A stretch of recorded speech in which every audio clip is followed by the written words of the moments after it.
अस्सलाम वालेकुम dear viewers और अजीज तिबा कराम।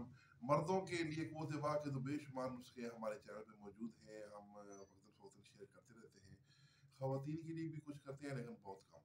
तो आज का जो नुस्खा है, औरतों का जब शबाब ढल जाए या उनकी कशिश व दिल रुबाई जाती रही हो, तो औरत ख्वाह बूढ़ी हो या जवान, सब के लिए ये एक मुजदाए आलम शबाब है, यानी कि जवानी की खुशखबरी है। इसके चंद रोज़ के मुतवातर इस्तेमाल से पस मुर्दा शबाब में आलम बहार की सी रंगीनी, समुंदर की लहरों की तरह जोश और हरनी की सी जुलानी, दिलकशी और जोबन उमड़ आता है। नुस्खा नोट फरमाएं। जायफल, माजू, बेख असगंध, पोस्त और फल, उसका पोस्त भी और फल जो है उसका अनार, तो मगज तुख्म इमली और फकाह अजखर। ये अजखर जो है ये सरकटने की तरह एक घास सा होता है, काफी लंबे लंबे 1-1 मीटर तक इसके लंबे पत्ते होते हैं, बिल्कुल बारीक और लंबे होते हैं। तो ये अजखर तमाम अतीबा कराम भी इसको समझते हैं।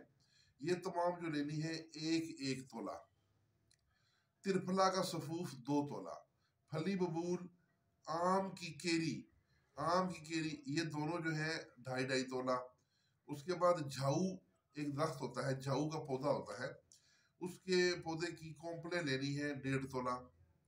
और बरगद की दाढ़ी, रीश बरगद 2.5 तोला। जाफरान कश्मीरी ½ तोला। इन सब को कूट कर बारीक सफूफ बना ले, बिल्कुल पाउडर। तो तरीका इस्तेमाल ये है कि 1.5 तोला सफूफ, तकरीबन 15 ग्राम सफूफ ले लें और ½ किलो दूध हो, और जब वो दूध नीम गर्म हो जाए तो उस दूध में मिक्स करके तो ये इसको पिलाना है। ये 30 दिन का कोर्स है। सुबह निहार मुंह रोजाना 1 टाइम खुराक देनी है। इंशाल्लाह खातून जो है, कोई भी खातून जो इस्तेमाल करेगी, चाहे वो बीमारी से कमजोर होके उनका शबाब ढल गया है या उम्र की वजह से उनकी जवानी जाती रही है, उनकी जवानी वापस लौट आएगी, दिलकशी वापस आ जाएगी, खूबसूरती वापस आ जाएगी इंशाल्लाह अज़ीज़। ये एक सीने का राज था जो मुझे कहीं से मिला, तो आपकी खिदमत में पेश कर दिया है। इसके साथ इजाज़त, वस्सलाम।